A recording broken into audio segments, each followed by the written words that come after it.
انسان مخمصے کی حالت میں ہو، مجبور ہو جائے تو وہ ایک الگ بات ہے، مخمصے کی حالت میں سوال جائز ہو جاتا ہے، لیکن اگر حالت مخمصے کی نہ ہو تو پھر سوال نہیں کرنا۔ تھوڑی سی مشکل آئی اور اناج بٹتے ہوئے دیکھا، جلوائے جانا جلوائے جانا، وَأَنفِقُوا خَيْرًا لِأَنفُسِكُمْ، اور خرچ کرو، یہ تمہارے لیے بہتر ہے، اپنی بہتری کے لیے، اپنی بھلائی کے لیے خرچ کرو۔ راہ خدا میں خرچ کرنے سے مال گھٹتا نہیں۔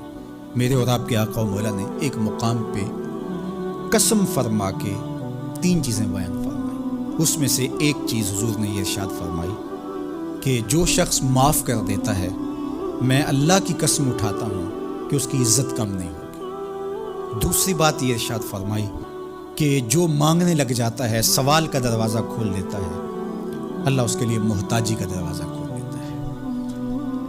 حالات سخت بھی ہوں، اگر قابل برداشت ہوں تو ان کو برداشت کرنا چاہیے تاکہ سوال کی عادت نہ پڑے۔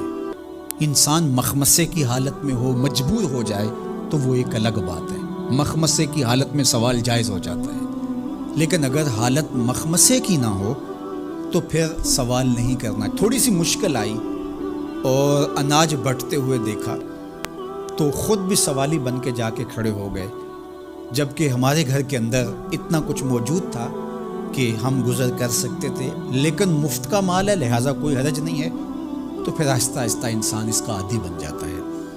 اللہ اس وقت سے بچائے کہ ہم محتاج ہوں اور ہمیں عملاً اس جگہ پہ آنا پڑے، اللہ سب کو محفوظ فرمائے۔ لیکن اگر حالات کچھ تلخ بھی ہوں تو پھر بھی اگر آپ دیکھیں اپنے آپ کو کہ کیا ہم ایسی جگہ پہ تو نہیں ہیں کہ ہم سوال کرنے جائیں، تو باہر ایک ماحول دیکھ کر کے تو لپک پڑنا، تو اس سے آپ کی طبع کے اندر سوال کی عادت پیدا ہوگی۔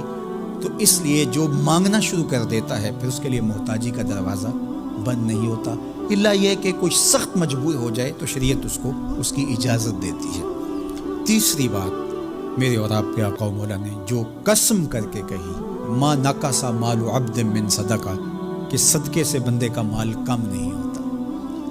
آپ کا اکاؤنٹنٹ کہتا ہے کہ اگر اتنے پیسے اتنوں سے نکال دیے گئے تو باقی اتنے بچیں گے، کیلکولیٹر کا حساب بھی یہی ہے، لیکن میرے محبوب فرماتے ہیں کہ میں ضمانت دیتا ہوں کہ صدقے سے مال کم نہیں ہوتا، تو اس لیے تم راہ خدا میں خرچ کرو گے تو میرا رب کہہ رہا ہے خیر لانفسکم، یہ تمہارے لیے بہتر ہے۔ تمہیں لگتا ہے کہ اتنے کم ہو جائیں گے، لیکن ایسا نہیں ہے، تمہارا مال صدقے سے گھٹتا نہیں ہے، صدقے سے تمہارا مال بڑھتا ہے، اور اللہ تعالیٰ جل شانہ ایک کا 10 گنا عطا کرتا ہے، 70 گنا عطا کرتا ہے، 700 گنا عطا کرتا ہے، فرمایا اللہ چاہے تو اس سے بھی زیادہ عطا کرتا ہے۔ اور پھر فرمایا ان تقرضوا اللہ قرضا حسنا یضاعفہ لکم، اگر تم اللہ کی راہ میں قرض حسنہ دو تو وہ دگنا کر کے دے گا۔ اچھا، یہ کیسا اللہ کا انداز بیاں ہے کہ خود مال دے کے خود کہہ رہا ہے مجھے قرضہ دو، اور پھر خود کہتا ہے میں دگنا دوں گا۔ دیا ہوا کس نے ہے؟ اسی نے، اور کہتا ہے کہ جو میں نے تمہیں دیا ہے اس سے مجھے دو، اور میں پھر اس کو اپنے دیے ہوئے مال سے دیے گئے مال کو دگنا کر کے تمہیں لوٹاؤں گا۔ اللہ اکبر۔ اور پھر فرمایا وَيَغْفِرْ لَكُمْ، اور تمہیں بخش بھی دوں گا۔